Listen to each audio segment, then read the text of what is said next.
안녕하세요. 반갑습니다. 북동교회 이하론 형제입니다. 오늘은 마가복음에 나타난 예수님의 기적들 두 번째 시간으로 중풍병자를 고치신 예수님에 대해서 알아보도록 하겠습니다. 오늘 본문은 마가복음 2장 1절에서 12절까지입니다. 후에 예수께서 다시 가버나움에 들어가시니 집에 계시다는 소문이 들린지라 많은 사람이 모여서 문 앞까지도 들어설 자리가 없게 되었는데 예수께서 그들에게 도를 말씀하시더니 사람들이 한 중풍병자를 네 사람에게서 메워가지고 예수께로 올세 무리들 때문에 예수께 데려갈 수 없으므로 그 계신 곳에 지붕을 뜯어 구멍을 내고 중풍병자가 누운 상을 달아내리니 예수께서 그들의 믿음을 보시고 중풍병자에게 이르시되 작은 자야 내 죄 사함을 받았느니라 하시니 어떤 서기관들이 거기 앉아서 마음에 생각하기를 이 사람이 어찌 이렇게 말하는가 신성 모독이로다 오직 하나님 한 분 외에는 누가 능히 죄를 사하겠느냐. 그들이 속으로 이렇게 생각하는 줄을 예수께서 곧 중심에 아시고 이르시되 어찌하여 이것을 마음에 생각하느냐. 중풍병자에게 내 죄 사함을 받았느니라 하는 말과 일어나 내 상을 가지고 걸어가라 하는 말 중에서 어느 것이 쉽겠느냐.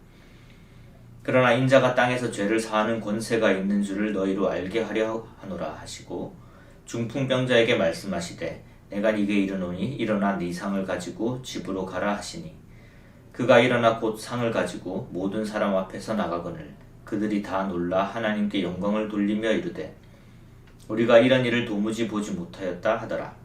예수님은 예수님의 그 공생애를 시작하시면서 갈릴리 호숫가에 있는 여러 마을들을 다니시면서 복음을 전하셨습니다. 그리고 여러 가지 이적들을 행하셨습니다. 여기서 이 마가복음 2장에서는 예수님께서 이 가버나움이라는 마을에 거하시는 장면이 나옵니다. 예수님께서 이 가버나움의 한 집에 계시다라는 그런 소문이 나자 많은 사람들이 모여서 이제 문 앞까지도 사람들이 가득 들어차 있었습니다. 이때 어떤 무리의 사람들이 한 중풍병자를 네 사람에게 이 상위에 중풍병자를 누이고 네 사람에게 들게 해서 예수님께로 나와왔는데 이제 너무 많은 사람들이 있으니까 예수님께 이 병자를 보일 수가 없게 되어서 지붕으로 가서 지붕을 뜯어내고 중풍병자가 누운 상을 이렇게 달아서 예수님 앞으로 내리는 장면이 나옵니다. 그리고 예수님께서는 이 중풍병자를 고쳐주십니다. 예수님께서는 이 표적을 통해서 크게 두 가지 부분을 우리에게 보여주고 계십니다. 첫 번째는 예수님께서 사람들의 믿음을 보셨다라는 것입니다. 마가복음 2장 5절에 보시면 예수께서 그들의 믿음을 보시고 라는 표현이 나옵니다. 어떤 사람들이 이제 한 중풍병자를 데리고 예수님 앞에 나와왔는데 이 사람들은 이 중풍병자를 예수님 앞에 데려가면은 예수님께서 이 중풍병자를 낫게 할 것이다 라는 믿음을 가지고 있었습니다. 그들이 그런 믿음을 가지고 있었기 때문에 이 다른 사람들을 보기에 조금 무리가 있는 그러한 행동들을 하게 됩니다. 그러니까 이 중풍병자를 상에 눕히고 네 사람이 그 상을 들고 가다가 많은 사람들이 예수님 앞에 모여 있어서 예수님 앞에 나아갈 수 없는 상황이 되자 지붕을 뜯어서 그 지붕 위로 이렇게 중풍병자를 내리고 있는 것입니다. 이것은 굉장히 수고스러운 일이고 일반적인 사람들이 할 수 있는 일이 아니죠. 그 안에서 이 중풍병자를 보고 고칠 수 있는 사람이 분명히 있다라는 것을 믿지 않으면은 이런 행동을 쉽게 할 수 없는 일이죠. 그러니까 예수님께서 이들이 했던 그 행동을 보시고 이게 믿음의 행동이라는 것을 아셨던 것입니다. 이 사람들이 이 중풍병자를 예수님 앞에 내려서 예수님이 이 중풍병자를 보기만 한다면 예수님께서 이 중풍병자를 고쳐주실 것이다 라는 이런 분명한 믿음이 있었음을 예수님께서는 그들의 이 놀라운 행동을 통해서 보신 것이고 그래서 이 마가복음 2장 5절에서 예수께서 그들의 믿음을 보시고 중풍병자에게 죄사함을 받았다라고 말씀을 하고 계시는 것입니다. 우리는 여기서 예수님께서 예수님 앞에 나아오는 자들의 믿음을 보셨다는 사실을 발견할 수가 있습니다. 그리고 우리가 두 번째로 이 말씀을 통해서 살펴볼 수 있는 것은 예수님께서는 죄를 사하실 수 있는 분이시라는 것입니다. 이 많은 사람들이 이제 이 중풍병자를 데리고 와서 또 예수님 앞에 이 중풍병자를 내렸을 때 예수님께서 이 중풍병자와 또 함께 온 그 사람들의 믿음을 보시고 중풍병자에게 이렇게 말씀을 하십니다. 작은 자야, 내 죄 사함을 받았느니라. 예수님께서 이 병자에게 네 죄가 사해졌다라고 말씀을 하고 계십니다. 이것은 사람들의 예상을 이렇게 뛰어넘는 그런 발언이셨습니다. 왜냐하면은 이제 중풍병자를 어렵게 이렇게 내렸으니까 이제 그들의 믿음을 보시고 예수님께서 네가 이제 나음을 입었다. 내가 너를 치료해 주겠다. 이제 일어나서 걸어 나가라. 라고 말씀을 하실 거라고 예상을 하고 있었죠. 근데 예수님께서는 뭐라고 말씀하셨냐면은 네 죄 사함을 받았다. 라고 말씀을 하셨습니다. 예수님께서 네 죄 사함을 받았다. 라고 말씀하시자 그곳에 모여 있었던 성경학자들인 서기관들이 죄를 사하는 권세는 하나님만이 가지고 있는 권세인데 어떻게 이 사람이 죄 사함을 받았다라고 말하는가? 이 사람은 지금 신성모독을 하고 있다라고 생각하고 있었습니다. 이런 생각을 하고 있는 것을 예수님께서 또 그 중심에 아시고 이렇게 묻습니다. 죄 사함을 받았다라고 말하는 것과 일어나서 걸어가라라고 말하는 것, 이 둘 중에 어떤 것이 더 쉬우냐라고 말씀하십니다. 온몸이 마비되어서 몸을 사용할 수가 없는 이 중풍병자에게 일어나 걸어라 라고 말하는 것이 쉬우냐, 아니면 네 죄가 사함을 받았다 라고 말하는 것이 쉬우냐 라고 질문을 하시는 것입니다. 사실 죄의 사함을 받았다라는 그 말이나 또는 중풍병자에게 이제 일어나 걸어가라, 네가 다 나았다라고 하는 말이나 이 두 표현은 둘 다 일반적인 사람이 하기 어려운 말입니다. 사실상 불가능한 말이죠. 그 말을 내뱉을 수는 있겠지만 그것을 정말 진심을 담아서 이야기할 수는 없습니다. 왜냐하면은 어느 누구도 죄를 사할 수 있는 권세가 있는 것이 아니고 또 어느 누구도 그런 중풍병자를 낫게 할 수 있는 그런 능력을 가지고 있지 않기 때문입니다. 그러한 그 권세와 능력을 가진 자만이 이러한 말을 할 수가 있습니다. 그렇기 때문에 사실상 예수님께서 이 질문을 하실 때에 죄 사함을 받았다라는 말도 일반적인 사람으로서 할 수 없는 말이고, 또 일어나 걸어라 라고 하는 것도, 중풍병자에게 일어나 걸어라 하는 이 말도 어떤 사람이 할 수 있는 그런 말이 아니라는 것을 말씀하고 계시는 것입니다. 둘 다 불가능한 말이라는 것이죠. 그런데 예수님께서는 이 말씀을 둘 다 하시고, 그리고 이 중풍병자가 나음을 입어서 걸어 나가게 되는 그런 장면이 펼쳐지게 되는 것입니다. 이것을 통해서 예수님께서는 무엇을 증명하셨냐면은 예수님께서 하나님이 가지고 계시는 고유한 능력 중에 하나인 죄를 사하는 그러한 권세와 또 아무도 고치지 못하는 병든 자를 낫게 할 수 있는 그런 능력을 다 가지신 분이시고 이것을 할 수 있는 분이시라는 것을 증명하신 것입니다. 예수님께서 이 마가복음 2장 10절에서 분명히 그 의도를 밝히고 계십니다. 인자가 땅에서 죄를 사하는 권세가 있는 줄을 너희로 알게 하기 위해서 이렇게 이야기를 했다는 것이죠. 예수님께서 이 갈릴리 지역에서 이적을 행하고 다님으로써 우리가 지난 시간에 이야기했듯이 이 많은 사람들이 이 나사렛 예수라는 자가 하나님이 보내신 하나님의 종이라는 것을 인정을 하기 시작했습니다. 그런 것들을 증명해 보이기 위해서 예수님께서 이적을 행하셨습니다. 그랬기 때문에 그런 소문들이 퍼짐으로 인해서 많은 사람들이 예수님의 말씀을 이 예수님이 하시는 말씀은 하나님께서 하라고 하신 말씀이다. 예수님은 하나님의 대언자다라고 생각을 하고 그 하나님의 말씀을 듣기 위해 많이 모여 있었습니다. 그리고 그들 중에는 그 당시에 이 종교적인 지도자였던 그리고 성경을 연구하는 사람이었던 서기관들도 그 가운데 있었던 것이죠. 그런데 그런 사람들 앞에서 예수님께서 네 죄가 사함을 받았다라는 말씀을 하심으로써 단순히 예수님께서 하나님의 대언자로 오시고 하나님의 종으로 오신 것만이 아니라 사실은 하나님으로서 이 세상에 오셨다라는 것을 이 장면을 통해서 증명하고 계시는 것입니다. 하나님의 능력을 가지고 있지 않으면 절대로 하실 수 없는 일을 행하시면서 네가 죄 사함을 받았다라는 하나님만이 하실 수 있는 그러한 말씀을 동시에 하심으로써 예수님께서는 하나님의 능력을 가지고 계신 분으로서 또 우리의 모든 죄를 사하실 수 있는 그런 능력이 있으신 분으로서 이 땅에 오셨음을 증명하고 있습니다. 하나님 그분께서 인간의 모습으로, 하나님께서 하나님의 종의 모습으로 그들 가운데 임하셨다는 사실을 예수님께서는 이 표적을 통해서 그들에게 알리기를 원하셨습니다. 우리는 예수님께서 이 중풍병자를 고치시는 이 장면을 통해서 두 가지 중요한 사실을 발견하게 됩니다. 예수님께서는 예수님께 나아오는 자들의 믿음을 보신다는 것과 또한 예수님은 이 땅에 단순히 하나님의 종이거나 선지자로 오신 것이 아니라 하나님의 능력으로 죄를 사할 수 있는 권세를 가지고 이 땅에 오셨음을 증명하셨다라는 사실입니다. 예수님은 이 땅에 우리의 죄를 사하고 또한 우리에게 일어나는 죄로 인해서 일어나는 모든 고통을 제거하시기 위해서 하나님께서 이 땅에 보내신 분이십니다.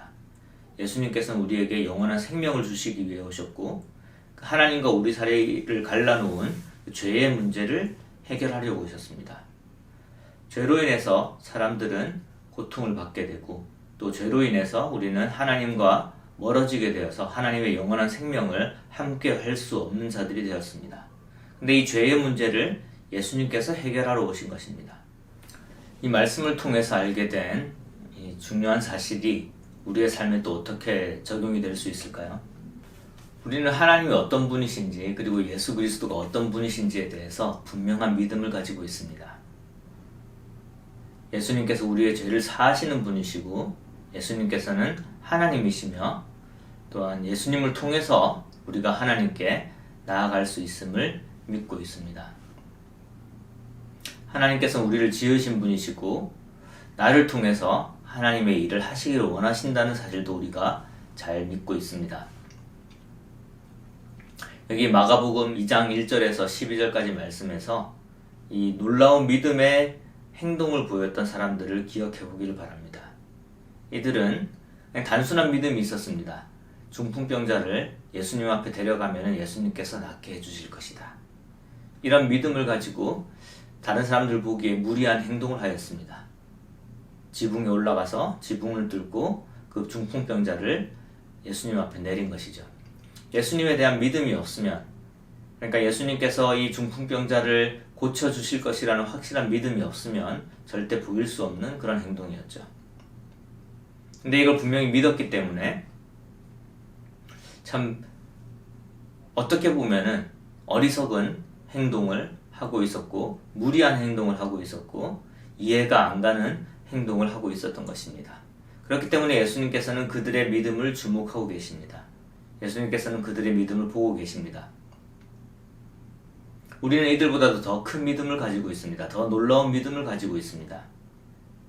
예수님에 대한 또 하나님에 대한 분명한 지식을 바탕으로 성경에서 가르쳐주는 그런 놀라운 하나님에 대한 그런 진리를 바탕으로 우리는 하나님을 믿고 있습니다.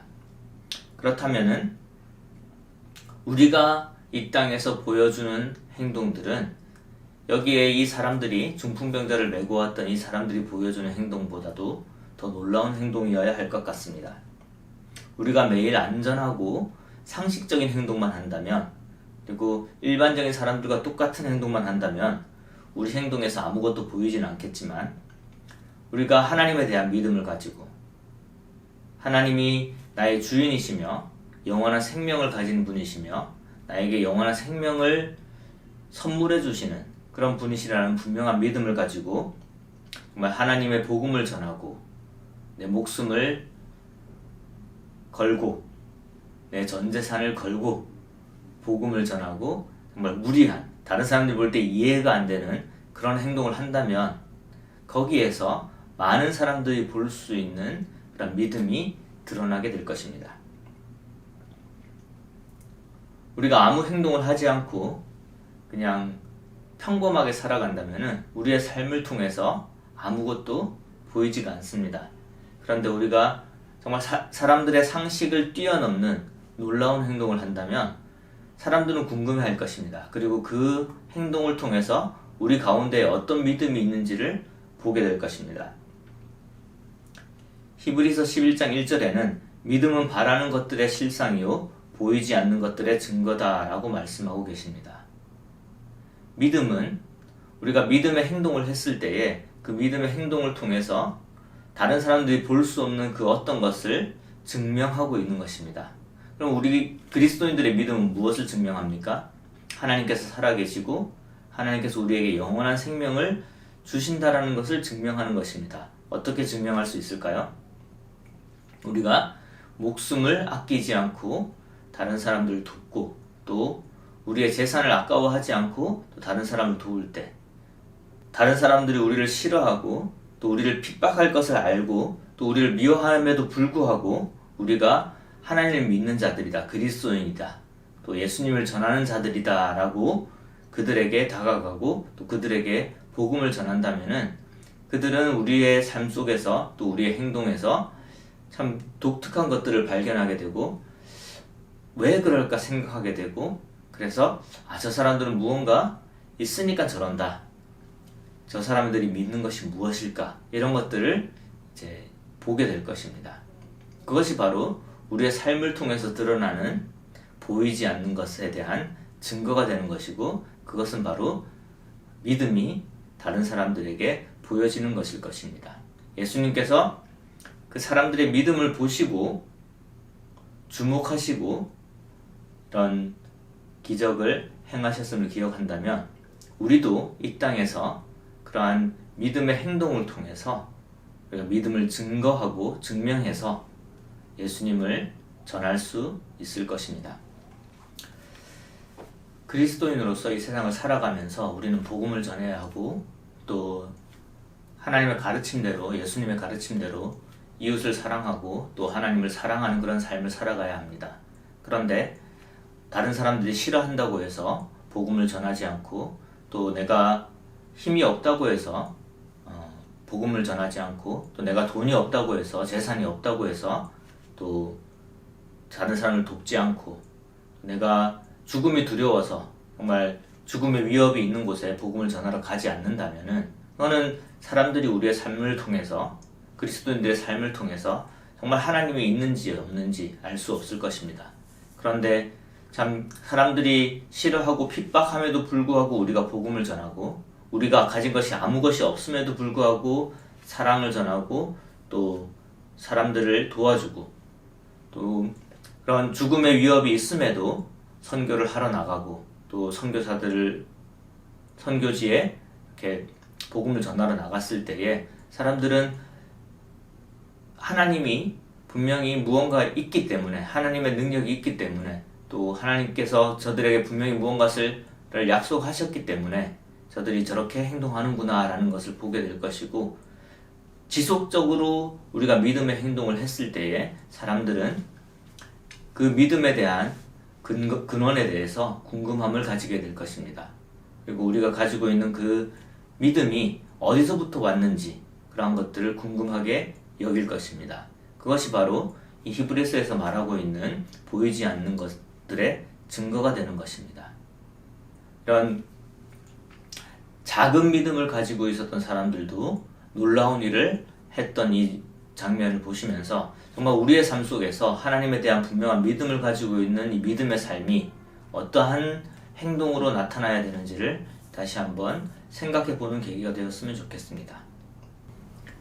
예수님은 우리의 죄를 사하시고 우리로 그 하나님과 함께 할 수 있는 놀라운 그런 은혜를 주신 분이십니다. 우리는 하나님과 영원히 살아갈 수 있는 그러한 소망을 가지고 있습니다. 그리고 그런 하나님을 믿고 있는 자들입니다. 이런 믿음이 우리의 삶 속에서 분명한 증거로 나타날 수 있기를 바랍니다. 감사합니다.